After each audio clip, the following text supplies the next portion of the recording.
can balance things on their noses. But what everybody knows is actually how they do it. And the secret to this is in the lovely long whiskers that you guys can see on the side of Roger and Arthur's faces.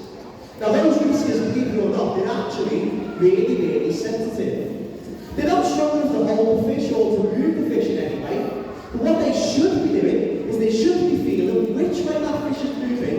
And all Roger has to do is listen to his whiskers. Then move his head around with his long, flexible neck in the right direction to try and stop that fish from falling off his nose. So, as long as Roger listens to his whiskers, he should be able to balance that fish on his nose all day long. But as we've just seen, if he doesn't listen to his whiskers, or he breaks concentration for a split second, he can't balance that fish.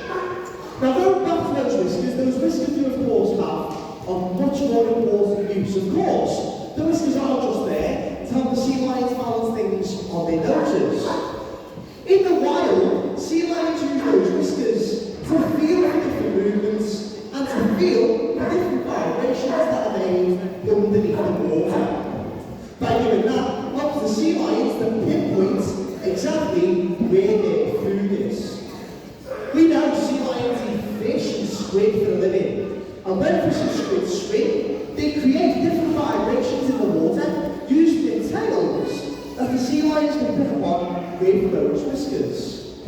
Now, just by listening to those whiskers, a sea lion will already know what type of fish, how big it is, and how many there is, without even being able to see it first, just by picking up those vibrations with those whiskers.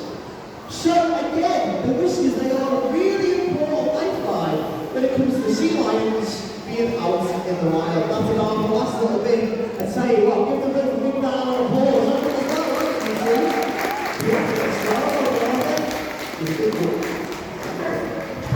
Very good. So, as I keep saying, these two, they are both sea lions. They're not seals. People call these guys seals all the time, but it isn't true. In fact, Roger, how do you feel when somebody calls you a seal?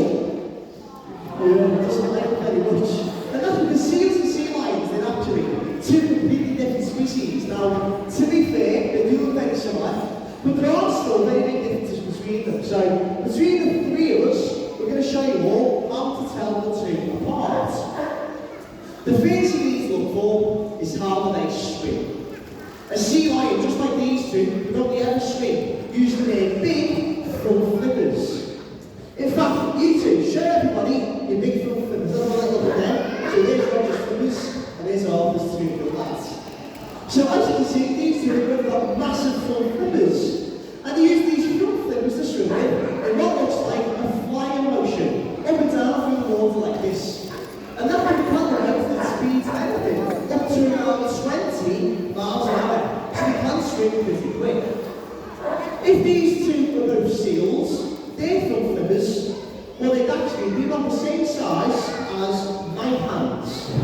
And they'd be stuck to the sides of their bodies like this, making them pretty difficult to swim with. So when a seal swims, they have to swim using those back flippers instead, and they'll move those back flippers from side to side just like a fish.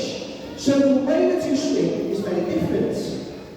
Now, because Arthur swims using his upper body, it means over time he builds all these muscles which are here in his chest and front, and in his shoulders as well. Which means Arthur is incredibly strong.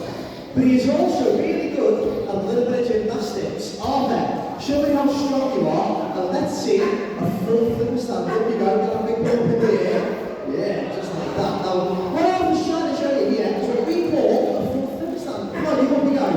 Now, only a sea lion can do this one. Seals can't do this because their tiny full flippers just wouldn't hold all that weight. Give Arthur a huge round of applause.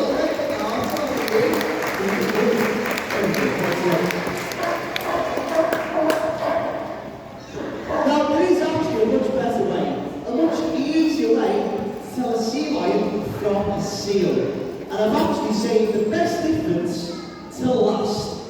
Because the best way to tell a sea lion from a seal is to watch how dry land.